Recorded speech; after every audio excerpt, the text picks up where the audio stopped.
মিল মালিকদের খাদ্যমন্ত্রীর হুঁশিয়ারি, চালের গুণমান নিয়ে কড়া বার্তা খাদ্যমন্ত্রীর। ভিন রাজ্যের চাল পালিশ করে বিলি বন্ধের নির্দেশ, খাদ্যের গুণমানে আপোষ নয়, বার্তা অশোক কীর্তনিয়া।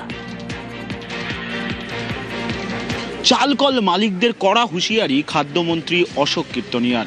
ভিন রাজ্য থেকে পালিশ করে চাল আনলে কড়া পদক্ষেপ নেওয়া হবে।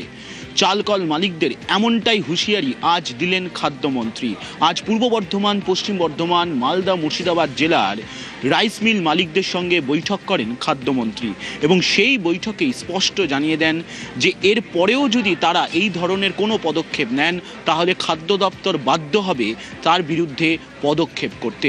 শুধু তাই নয়, রাজ্য সরকার তাদের পাশে রয়েছে, এই বার্তাও খাদ্যমন্ত্রী অশোক কীর্তনিয়া এদিন দিলেন রাইস মিল মালিকদের। ক্যামেরায় সুমন বোসের সঙ্গে সোমরাজ বন্দ্যোপাধ্যায়, নিউজ 18 বাংলা, কলকাতা।